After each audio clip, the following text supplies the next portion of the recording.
Hello, everyone, and welcome to the CarAlarm podcast. My name is Alex, And I'm Gaven. and this is once again a weekly wrestling review brought to you by us. As usual, we'll be reviewing Monday Night Raw and SmackDown.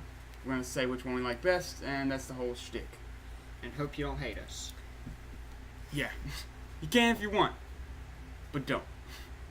Be sure to voice your opinion on us too. That would be entertaining. Yeah, but no matter what you say, leave a like and subscribe, and then hate us if you want to. So Monday Night Raw opens with Kurt Angle coming out. He talks about the matches at No Mercy, namely the two big matches between, he mentions, he doesn't really talk about them, between Lesnar and Strowman and Reigns and Cena. Looking forward to both of those. Me too. Before quickly being interrupted by The Miz and The Miztourage, without Maurice, because Maurice is taking, I guess, some time off due to her pregnancy. Congratulations, by the way. Yeah, that sounds pretty rad. Miz complains about the Intercontinental Championship not being defended at the past two pay-per-views if No Mercy would be included. So Kurt Angle ends up making a fatal four-way between Jason Jordan, the Hardys, and Elias. But Miz trashes Kurt Angle and putting his son in the match because, he's kind of saying he's giving Jason Jordan this leg up on everyone just because he's got that bloodline, that Olympic gold medalist. It makes sense too. I mean, you're going to be mad that your title's not being defended, and then some dude that hasn't been doing much of anything. He hasn't won. Getting a title. I think he's only won like a couple matches, probably. But Warren Kurt Hawkins though. Yeah, 100. Well, we'll get to that. I'm glad they mentioned it because I had heard about it a while back, but I forgot to say anything about it. Miz complains that Axel and Dallas deserve an Intercontinental Championship shot more than Jordan does, so Kurt Angle I'm getting a little ahead of myself. Jason Jordan's is up coming out and tells Kurt Angle to put Bo Dallas and Curtis Axel into the match so Miz would stop complaining and he wouldn't have any excuses. And then he beats up the Miz and the Miztourage. And then he beats up the entire Miztourage by himself. I was kind of hoping that maybe the Miztourage would start to jump Jordan and then Kurt Angle would just angle slam one person. He doesn't have to do much. Awesome. Yeah. It's not like he's injured to where he can't wrestle. Everyone knows he can wrestle, so just let him do like one move every now and then. Supposedly, this is a rumor I heard a while back, the idea with Jordan is to have him be with Kurt Angle for a while and then turn on Kurt Angle and say that the whole storyline was like a lie to Kurt, and then they'll have a match at WrestleMania or something. Which, that would be amazing. Yeah, that would be great for Jason Jordan especially, and it'd be nice to see Kurt Angle back, and it'd be a really good match. I think both of them are great. So the Fatal 4-Way or 6-pack challenge now, I think, will be for later on. None of them really have a 6-pack. No, well, Jason Jordan does. Does he? Yeah. Okay, well then he's the only one. And let's see, Elias probably does. I don't know for sure. Jordan wins by default just because he's the only one with a 6-pack. Okay. Jeff Hardy might. Well, maybe not. I doubt it. I don't think he does, actually. I don't know. He wears a tight shirt. You can kind of see it. All right. Now that we're done arguing about abs. Next match is Nia Jax versus Alexa Bliss for the Raw Women's Championship. For some reason, was the second segment of the entire show. Nia Jax ended up pinning Alexa Bliss. I didn't see the beginning of this. I didn't see what Sasha did to cost Bliss. She walked out there on the ramp, and she was walking down, and Alexa Bliss had tried running away and just trying to leave the match. Yeah. And Sasha came out on the ramp and was walking towards her. Alexa turns around to run away, and Nia Jax plows the crap out of her. Yeah, I saw that part. I saw Nia Jax hit Alexa Bliss. That was the only thing I saw. And she ended up pinning her. And it wasn't a title match though, which I was surprised because I thought, like I said, I missed the beginning of it. I thought this was for the Raw Women's Championship, which I even just now said that it was for it, which again I was wrong. Sorry about that. It wasn't. It was a non-title match. I thought it was a title match going into it when I saw Nia Jax. I was like, oh, another Raw titles change. That's stupid. But it was a non-title match, and Jax is just the number one contender now. And we have a 6-woman match now at No Mercy, though? Yeah, probably. Did they confirm it? No, it's a 5 women. It's Bailey, Nia Jax, Sasha, Alexa Bliss, and Emma for some reason. Yeah, because after the match, Nia Jax beat up Alexa Bliss and Sasha Banks, and then Bailey came out, and they all three took out Nia Jax. Emma wasn't there though. I was hoping for a Bailey heel turn. Really? Yeah. On Banks. I was kind of hoping for a Bliss face turn, honestly.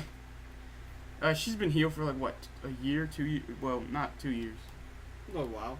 She came the brand split, huh? Is that when she showed up? Yeah, and she was heel before then too. So. Yeah, I know, but I'm not gonna count the NXT because I don't think WWE does. Well, you know what? Count much of anything. Yeah, well, if you count NXT, it's been like 2-3 years probably for Alexa Bliss being heel. So maybe give her a face turn. She's good enough to be cheered for sure. But maybe she is a better heel. I don't know. When she was face, it was a long time ago. I don't remember very well.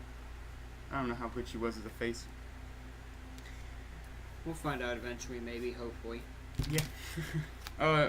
Sasha Banks and Bailey then take out Alexa Bliss because they're faces and she's not. And is that the point you meant? You wanted Bailey to just Bailey to belly Sasha? I would have liked that too, actually. Or I think Banks would be a better heel than Bailey. So Sasha Banks would have just gotten in a bank statement or something. But we kind of do need something new for Bailey because she is boring now. Yep. Which is sad because she was amazing in NXT. She's like the best part of the show, her and Balor. And Joe. And now she makes me want to go to sleep. Yeah, it's very, very sad. The next match is The Bar versus The Club versus Dean Ambrose and Seth Rollins. Sheamus and Cesaro ended up winning after a pretty long match. I missed a little spot in the middle of the match, but I didn't miss too much of it. For what I saw of it, it was a pretty good match. I liked it. I liked it. Yeah, it was really good. I also liked how Dean Ambrose and Seth were making fun of Cesaro and Sheamus's. In the beginning. Yeah, I liked that whole part, and then I liked when the tall club guy. Luke Gallows. Gallows. Yeah. I called him a nerd. Yeah. And he's just like, Aaron's like, no, you shouldn't have done that. That was great. Yeah, Rollins was saying he shouldn't have done that, and Ambrose said, nobody calls me a nerd. And they just started fighting Luke Gallows. Started wailing on him. That was pretty nice. Sheamus and Cesaro ended up winning clean. Kind of. I think there was a tag that Rollins didn't see to Sheamus, I think, and then Sheamus got the cover. Yeah, why they won? That was pretty clean. Because they are The Bar. All right. I guess we know who bandwagon you're following. So, assuming that there will be a 3-way tag match for the titles, I mean, at this point, you have Gallows and Anderson involved in this storyline so much. Why would you not put them in the title match? Who do you think? Do you think the titles will change, or do you think Ambrose and Rollins are going to keep them? I think they'll keep it. You think they're going to keep them? I think they're going to keep it for another pay-per-view. Well, how about we can do a No Mercy predictions? You can. If you want to, after this. Because No Mercy is this Sunday. So, we can do that, and we can talk about it there. Next up, we have a video package for John Cena versus Roman Reigns. I don't know if you saw this, but it wasn't really much. They tried to make it out like Reigns and Cena's careers were like parallel. They showed Cena in OVW when he was training, and then they showed Reigns debuting in NXT. They showed Reigns winning the U.S. title. They showed Cena winning the U.S. title. Then they showed them both winning the WWE Championship. And then they showed Cena winning the Royal Rumble and Reigns winning the Royal Rumble, I think. And Cena won the 16th championship, and then they showed Roman Reigns beating The Undertaker. I don't feel like any of that's accurate. Reigns' first title was the tag championship. I don't think John Cena's ever had that. Maybe. And in about... I don't think so, though. What? Reigns debuted in WWE in about 2011, right? 2012, somewhere around there? Yeah. I think 2011 Hell in a Cell was when they beat up Ryback. They were the pay-per-view before Hell in a Cell. And then... what has it been? 4 or 5 years? 5 years? 6 years? Somewhere 6 years? around I know how to do math. Don't worry about it. 6 years Reigns has been in WWE. And Cena's been in for 16, I think, now. coming up on 16. And Reigns has had three World Championship runs. Right? Yeah. He beat Sheamus, he beat Triple H, and he won the what else did he win? I know there's something I'm missing. Anyway. Both missing it. I don't remember. Yeah. It's obviously not important. No. He had the U.S. title. He had the tag championships. Did he have the Intercontinental title? I don't remember. I don't think so. I don't think so either. I can't picture him with it, and it just doesn't seem right. But yeah, Reigns has done a lot in the 6-ish years he's been around. And Cena has done a lot more. I don't know how you would parallel those two careers. You don't. With such a big time gap in between. You don't unless you're Vince McMahon. Yeah, or probably. The entire creativeness of WWE. The entire creativeness. Yeah. Well, you can't really call it creativeness because there's not much creativity. No, not really. Raw's a lot better than it was a year ago. I remember just being bored the entire time, pretty much, watching it. Falling asleep every night. Yeah, well, I say a little more than a year ago, because at this point the brand split was almost exactly a year ago. But yeah, it was rough. Brand split made it a lot better, and now it's kind of still not that great, but some parts are really good. Yeah, you can watch it without falling asleep. Yeah, Reigns and Cena right now is great. The video package was cool, but I don't know if they have parallel careers. And Strowman and Lesnar is great, and I'm sure it's going to be a great match too. I love Strowman and Lesnar. It's just amazing.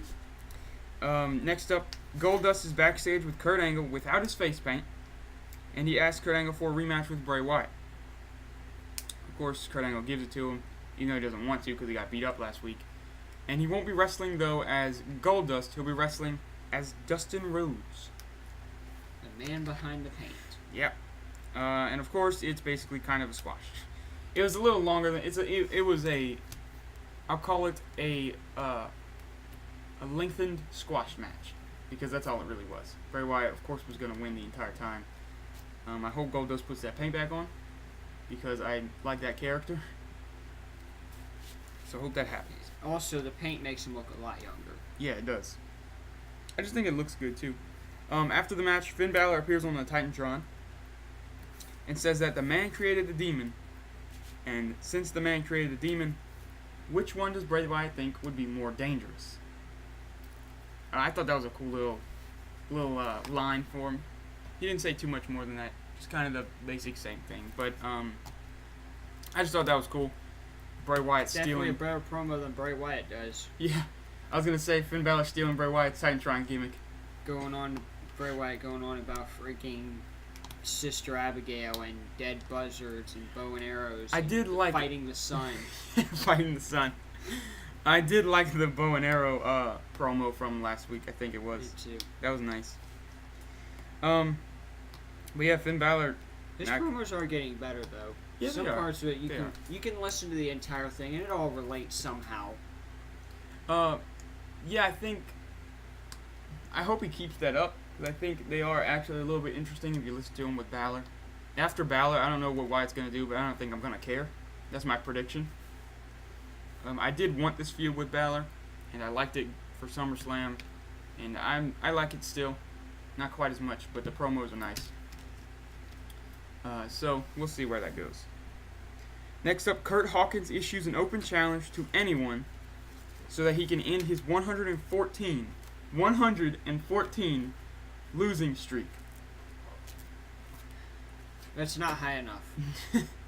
Well, it's about to get higher because Apollo Crews answers. He comes out and beats Kurt Hawkins in a good amount, surprising amount of time for Kurt Hawkins. It was about 3 or 4 minutes, 5 minutes, somewhere around there. Crews ended up winning, of course, with Titus O'Neil at his side, and now he has a 115 match losing streak. Hawkins, that is. Still not high enough. It needs to be like 200. I think they make his losing streak as much Asuka has had winning, and then just have them have a match.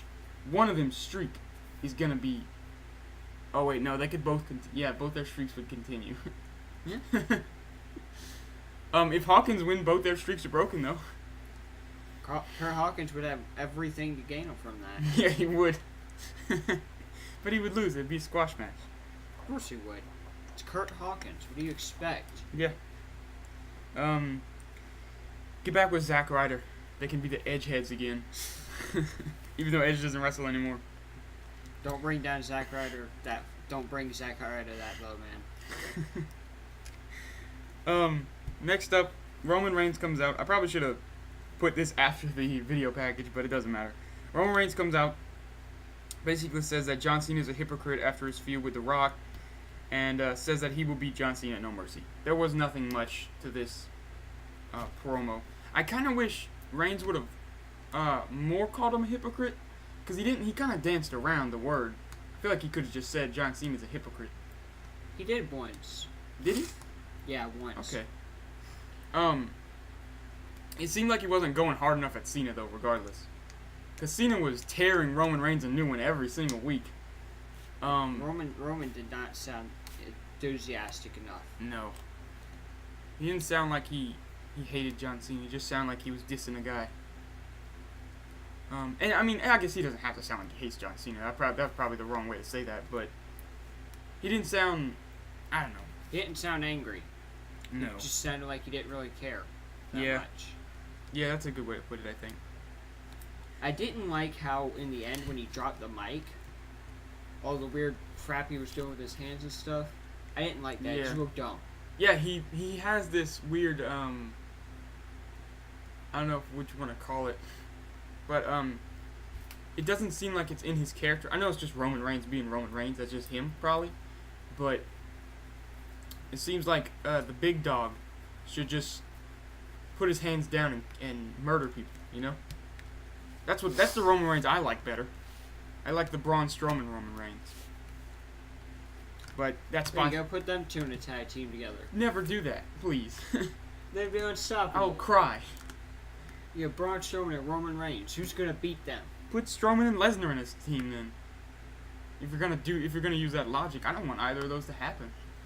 Oh, no other two would be stoppable. That doesn't mean I want to see it though.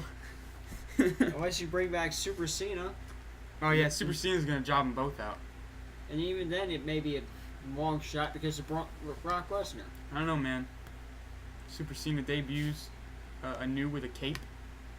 Austin Aries doesn't use it anymore. Get Cena a cape in there. Main event of WrestleMania. Cena jobs out Lesnar. Strowman never even tags in. That's your main event. And then John Cena proposes to Brie Bella. Man, what a crazy feud that's gonna be with Daniel Bryan and Cena, huh? Yep. Cena's gonna get thrown on SmackDown immediately. This is a feud that's got to go on national TV.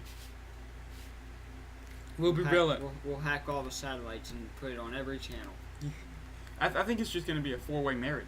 That's what the kayfabe storyline's gonna be after Mania. I'm gonna be pulling for that for the rest of this year. But let's move on to the next segment because that kind of got weird and dumb fast. Enzo comes out as I think the first and kind of only cruiserweight segment of the night. Yeah. Because we had a little break and one big not cruiserweight. Enzo comes out to say basically that he'll just win the cruiserweight championship, and then Braun Strowman's music hit, and Enzo Amore's heart probably just dropped through his body to the floor, and Strowman lays Enzo out, carries him to the ring, throws him into the ring, very far. Enzo sold that really well. It looked really good. Then he choke slams Enzo and does his running power slam, and then just leaves. No explanation whatsoever. Enzo is a very small man, and Braun Strowman's a very big dude. You've got Braun just lifting this dude up and just dropping that was like him. Have you seen Big Show when he used to do his choke slams when he was younger? That's what it exactly looked like. Just all the way in the air. The person's completely folded up, slammed down to the ground really hard. It looked good. Enzo, are you okay? Because you probably think not. you're dead. Well, he's gotten even more dead because Neville came out afterwards, crossing paths with Braun Strowman. Looking a little cautious but not scared, which I liked. I think Neville is probably my favorite character in all of Monday Night Raw right now.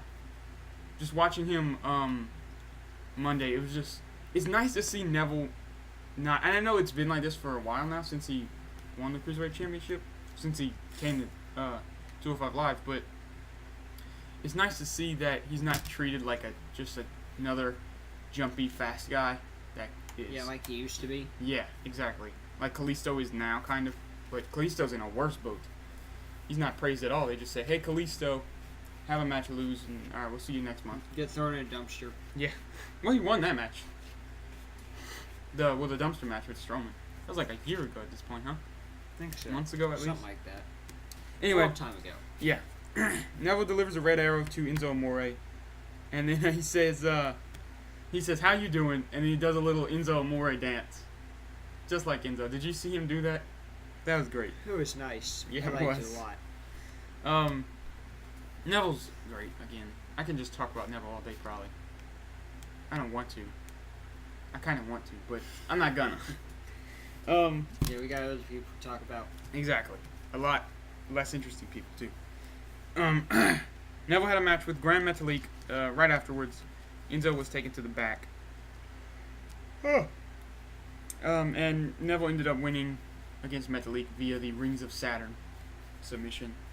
After he tried to destroy Grand Metalik's mask, may I add. Yeah, he ripped it in half, almost completely. I saw Grand Metalik. I saw the person behind the mask. I was like a little taken aback, like, oh man, did they try to rip it that much? Does Grand Metalik even care? There's a dude behind that mask. Yeah. What's it? Like, oh, that's a person. That's weird. It's kind of weird.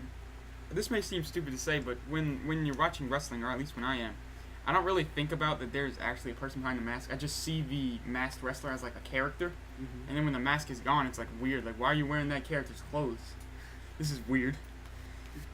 Who are you and what have you done with our person? Yeah. That's exactly the feeling. Alright, the main event of Monday Night Raw. Really not much happened this week. For a go-home show, it should have been last week. And last week's show should have been where we are now. Because that was a much better show. With Reigns and Cena having the contract signing. You gotta drop the standards a little bit more.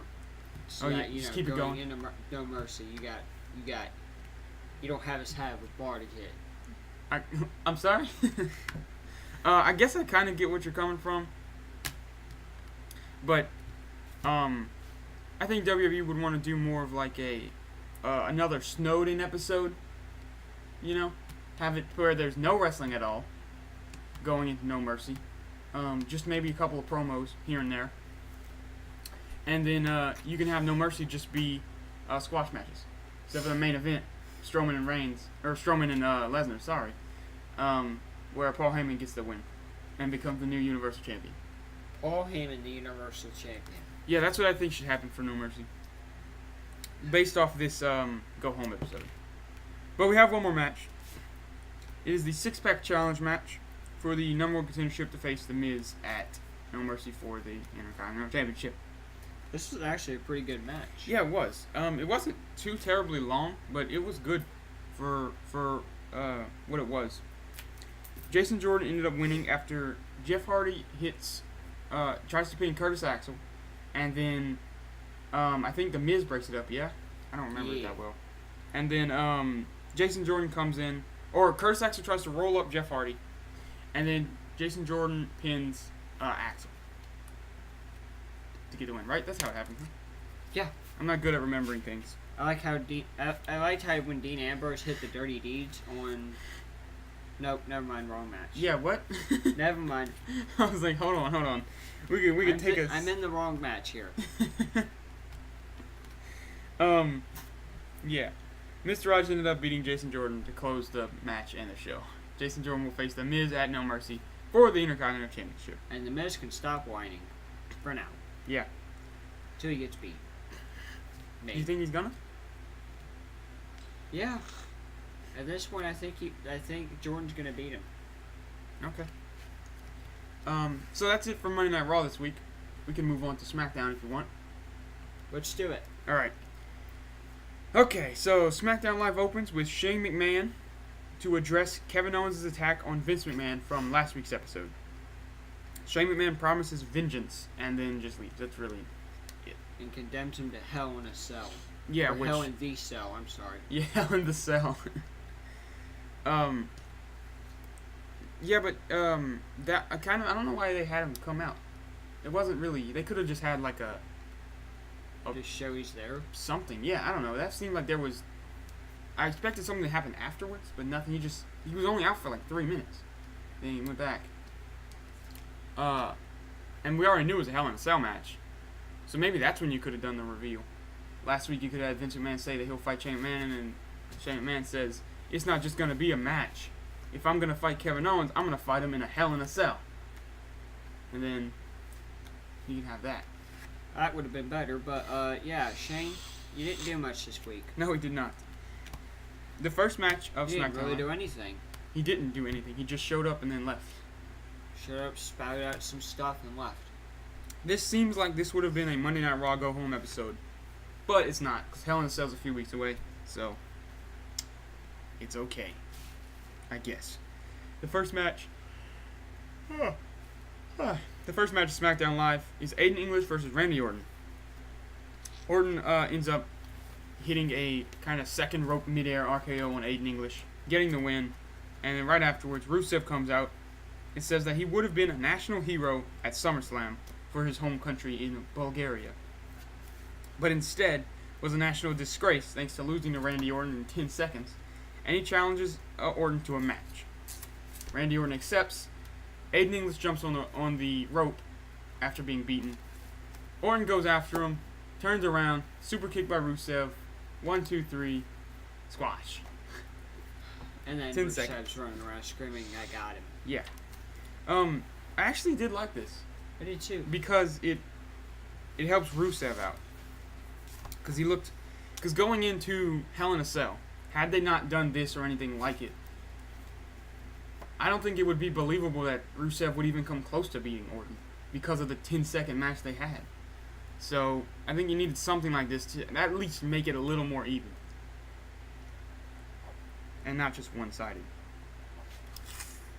Jinder Mahal and the Singh Bros once again make fun of pictures of Shinsuke Nakamura and a few... Actually, just a single picture.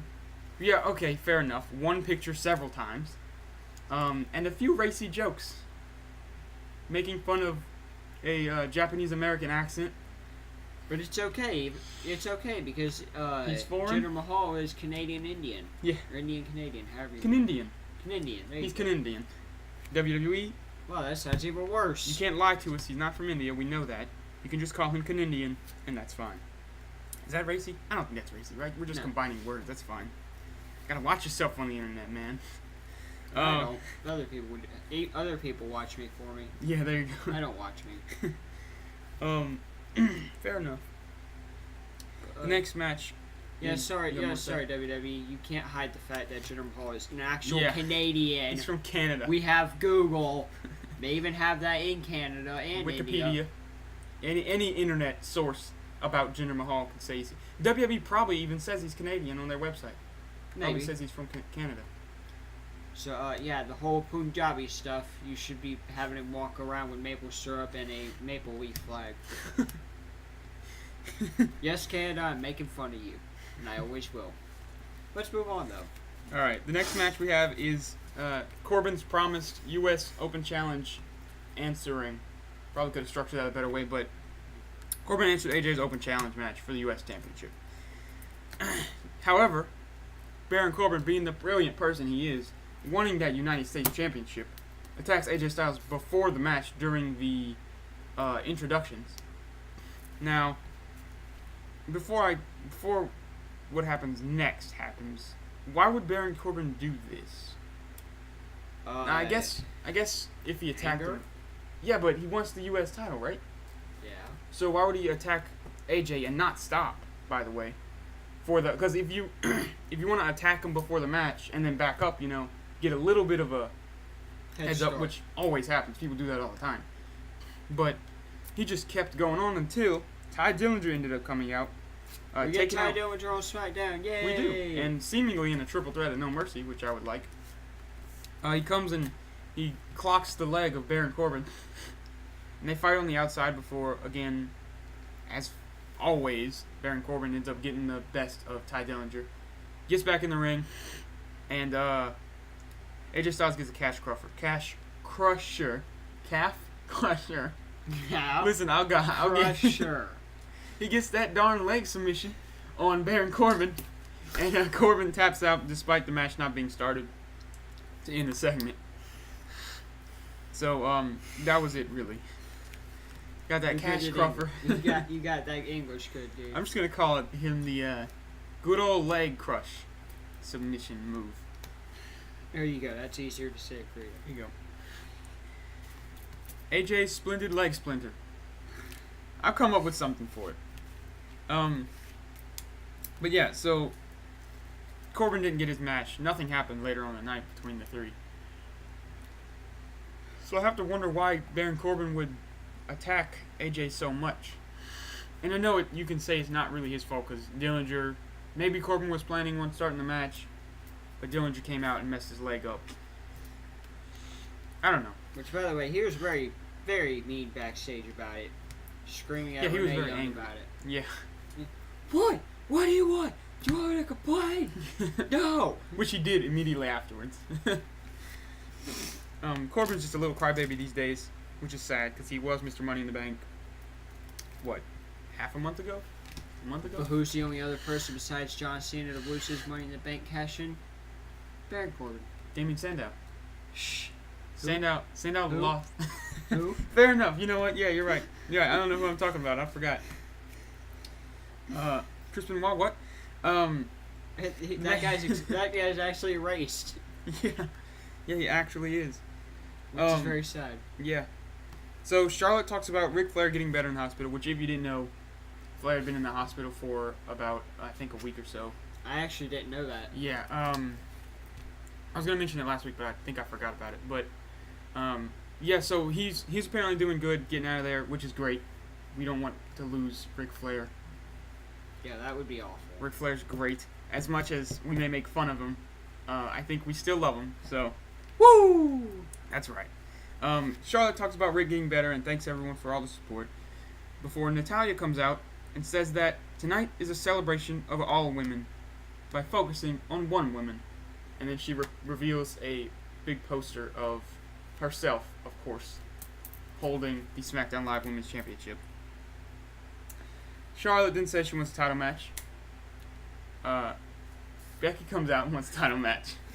Then Naomi It's good to does the see same Becky thing. finally. Yeah, it is. I don't know where she's been hiding. I want to I don't make a either. few Irish jokes, but we're going to save them. Okay. Save them for if she wins the championship. Which, well, I guess we'll find out. I'll save them for either win or lose. I'll have jokes for both peeps. All right, there you go. Look at Gavin, ready for any situation. That's good. Becky Lynch, Naomi, Charlotte, and Lana all come out saying they want a championship match. Lana doesn't say she wants it; she rather speaks for Tamina. Who's And also out there looking very angry. Yeah.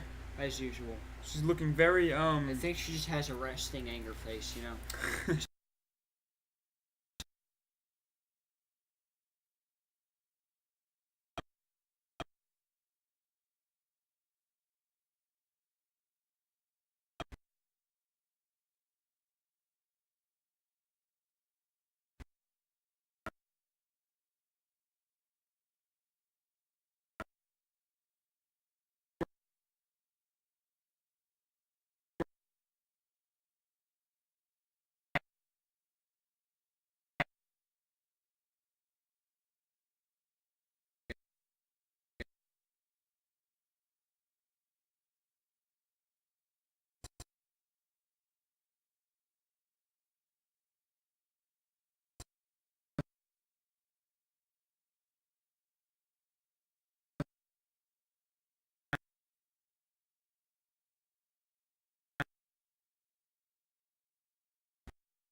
of every single match they're in.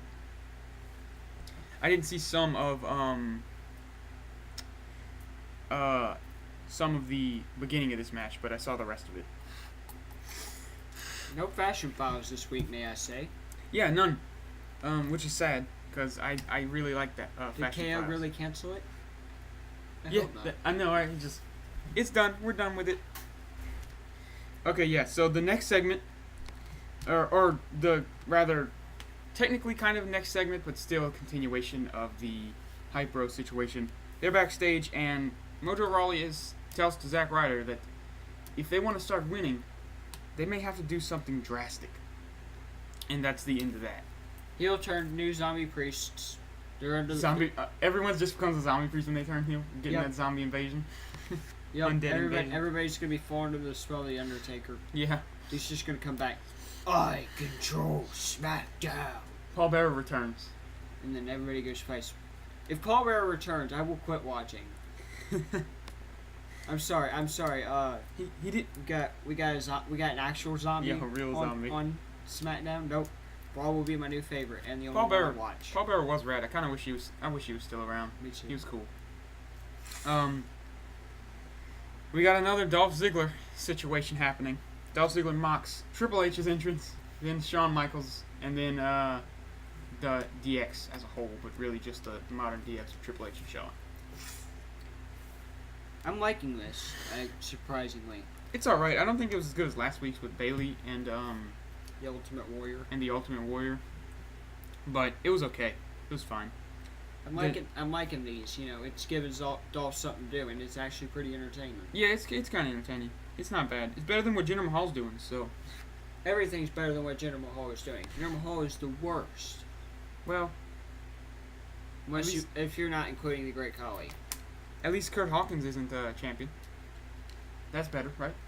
116th match, win the WWE Championship.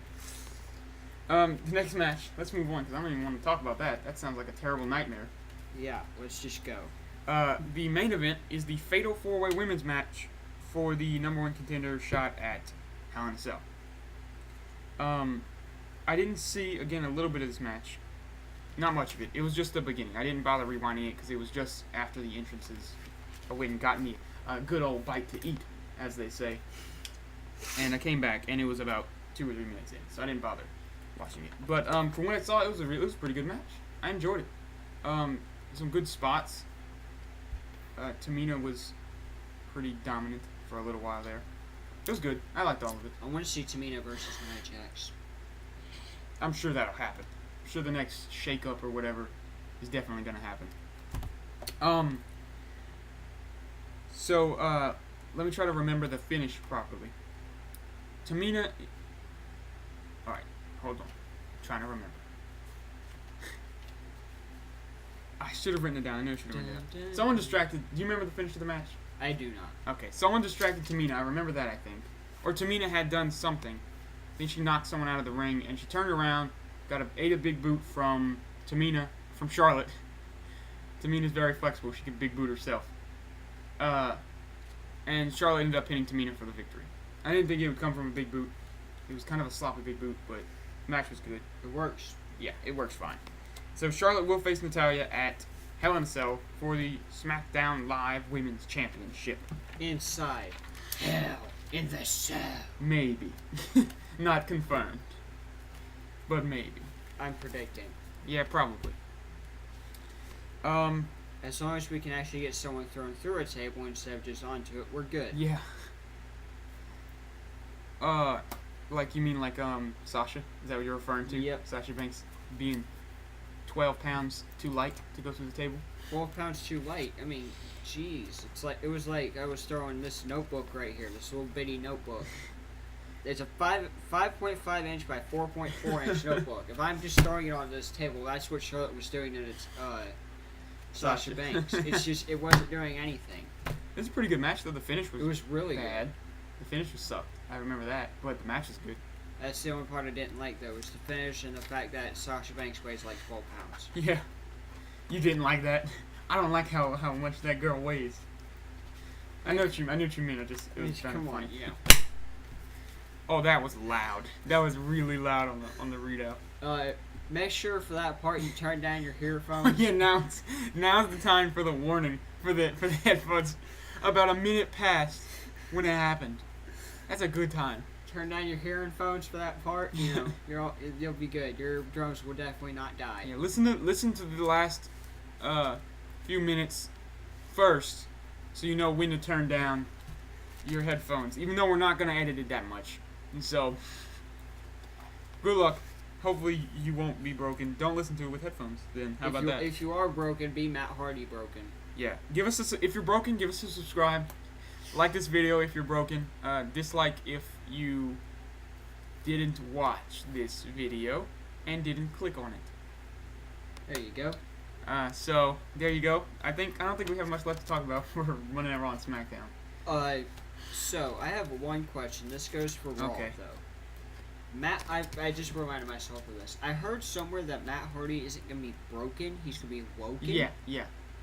What is that? I don't know. Have you noticed that Matt Hardy's acting a little bonkers, as they might say? Yeah. No one would say that, but I said it.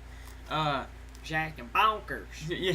So I think he's just broken with a W and a no R. I think they just need a different word. It's definitely. I like it.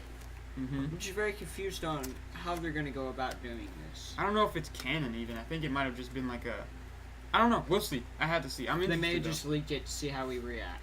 Yeah, maybe. And now there's even a woken AF sign in the crowd. Yeah. Which I am actually completely okay with. Yeah, that's hilarious.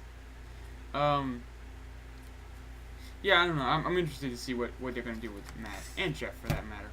I was kind of hoping Jeff would win the IC title, number one contenders match for Raw, but that's okay. I said Jordan should have done it anyway, have another feud with Miz, so go do that. It's a little late, a little close to No Mercy to do this, but whatever. I'm glad they just remembered the Intercontinental Championship exists. Because of Jason Jordan. Yeah, Jason Jordan. Yeah, I'm seriously looking forward to seeing how Matt Hardy becomes crazy again and talks about the 7 deities and teleporting to Tijuana, Mexico. He's super woke now, so that's good. Good enough. Anything else you want to mention for Raw or SmackDown? Either one. No? You good? I'm good. Alright. Well, I guess that'll be the wrap. Okay, we have to mention which one we liked better. For me, it was Raw. I'd say just out of interest, it was Raw. Again, I think I said this last week because of Cena and Reigns and Strowman and Lesnar. But yeah, I'd have to say Raw too. SmackDown. Also, the tag match, the triple threat tag match. That was I good like match. that a lot. The Fatal 4-Way for the women's was good too. Not quite as good as that match, but it was good. So yeah, I'd have to say Raw too. I guess I like that. Kurt Hawkins is 100 or 0 and 115. Yep. I like that one a lot. 115, make it a t-shirt. CM Punk had his championship shirt, WWE championship, so make Kurt Hawkins' losing streak a t-shirt. Also, I realized, does Jinder Mahal have merchandise now? Because he didn't before. I don't know. Because I know his side plates are literally just his name, Jinder Mahal. Yeah, I was looking at that. It just says Jinder Mahal, and it's like, okay, does he have... That kind of proves to me that his character is really nothing. He doesn't have a character. No, he doesn't. Your character can't be... Well, I guess it can, but it's not a good character if your character's just, I'm my country. You know? It can work. It can if it's done right. Good enough. But I still don't think that that's the best character in any sense, no, really. It's actually kind of one of the worst, but... It's just generic and boring. All the time. It's been done so many times, especially in wrestling. That's like the most common character, and it's old. Unless you get Braveheart in here now.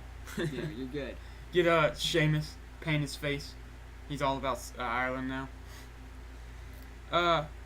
You can never take our freedom! Cesaro has paint for the Swiss. Red paint for Cesaro. Oh, you know what?